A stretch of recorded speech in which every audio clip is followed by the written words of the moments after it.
नमस्ते विद्यार्थी मित्रों, सिद्धि हिंदी विद्यालय यूट्यूब चैनल के अंतर्गत आप सबका हार्दिक स्वागत करता हूँ। और इस यूट्यूब चैनल के अंदर हम अपनी ऑनलाइन पढ़ाई के बारे में पढ़ रहे हैं। इसके अंतर्गत हम कक्षा 9th विषय सामाजिक विज्ञान, मैं जयदेव जानी, और हम अपने अगले पाठ जिसका नाम है जलवायु 16वां पाठ, उसके बारे में चर्चा कर रहे थे। इसके अंतर्गत हमने अपने अगले वीडियो के अंदर किसके बारे में, ग्रीष्म ऋतु के बारे में जानकारी प्राप्त की थी।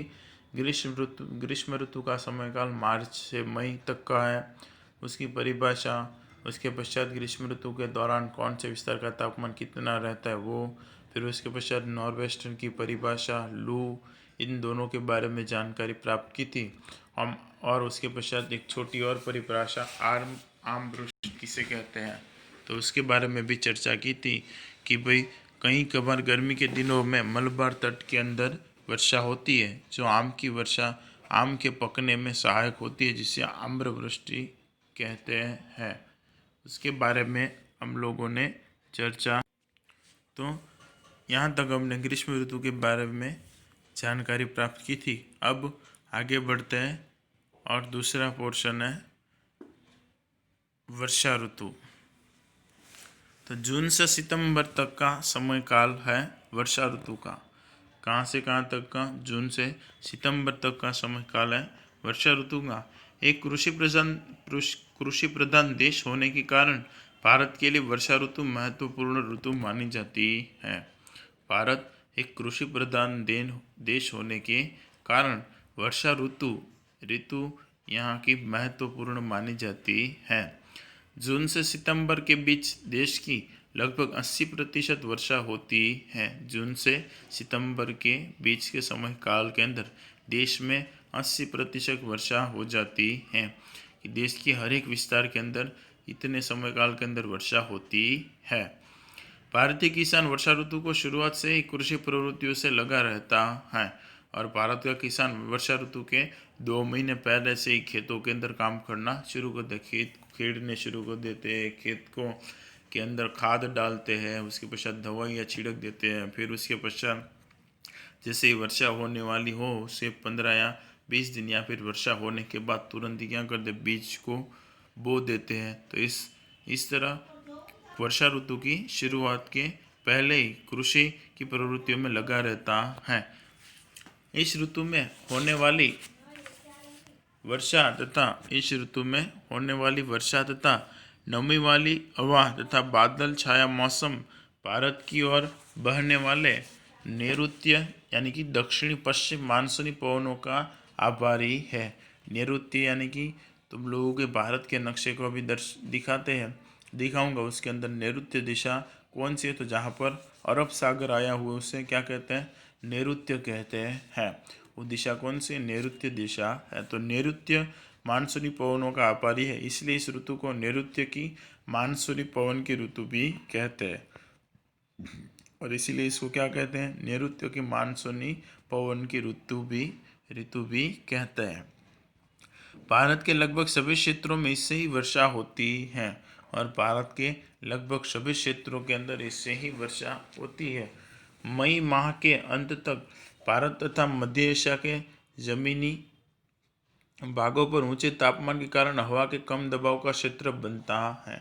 मई माह के अंत तक भारत तथा मध्य एशिया की जमीनी भागों पर ऊंचे तापमान के कारण हवा के कम दबाव का क्षेत्र बनता है। तापमान ऊंचा रहता है तो क्या रहती है, हवा कम रहती है, इसलिए हवा का क्षेत्र बचता है। और इसी समय क्या होता है कि इसी समय दक्षिण में हिंद महासागर पर उच्च दाब होता है, और दक्षिण में उसी समय हिंद महासागर में उच्च दाब रहता है। क्यों? क्योंकि सूर्य गर्म करता है, गर्मी की वजह से क्या होता है, पानी गर्म होता है और उसकी भाप बनती है, और वो भाप का प्रेशर अधिक रहता है। इसकी वजह से हवा का दबाव बढ़ना शुरू होता है, और उससे क्या होता है, बादल बनते हैं।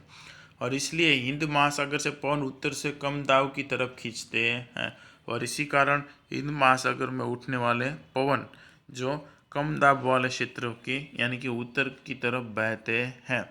इस तरह जून से सितंबर तक समुद्र पर से गर्मी की मानसूनी हवाएं भारत पर चलती है और ये हवाएं नमी युक्त होने के कारण भारत में वर्षा लाती हैं और इसके कारण जून से सितंबर तक समुद्र पर से गर्मी की मानसूनी हवाएं चलती है और ये हवाएं समुद्र में से गुजरने के कारण क्या करती है, वहाँ से नमी को धारण करती है और भारत पर आती है और इस नमी को यहाँ पर क्या कर देती है, निकाल देती है या बरसा देती है, जिसकी वजह से भारत में वर्षा होती है।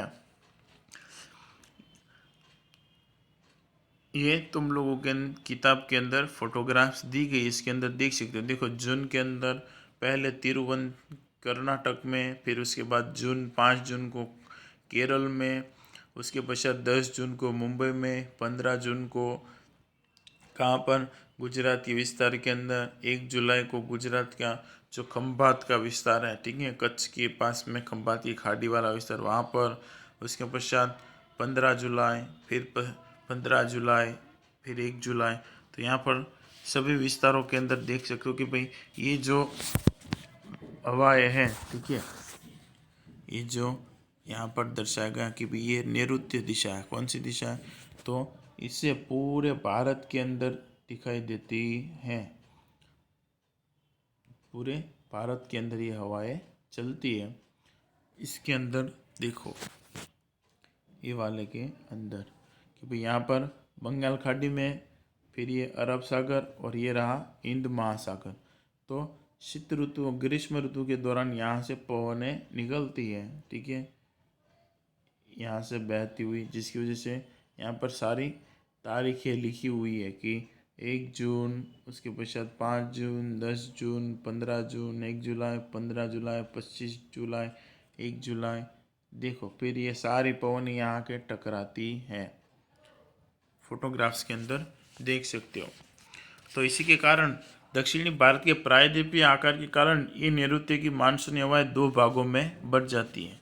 ये दक्षिणी का जो ये प्रायद्वीपीय भाग है, इसके कारण क्या होता है कि भाई ये हवाएं 2 भागों में बढ़ जाती है। एक भाग यहाँ आएगा और दूसरा भाग यहाँ आएगा, ठीक है। और इससे 2 भाग में बढ़ जाती है, जिसमें पहला भाग अरब सागर पर से बहने वाली मानसूनी हवाएं, ये अरब सागर में से बहने वाली मानसूनी हवाएं एक हो गया, और दूसरा बंगाल की खाड़ी पर से आने वाली मानसूनी हवाएं। ये जो दिखाई दे रहा है ये सब क्या है, बंगाल की खाड़ी पर से आने वाली मानसूनी हवाएं।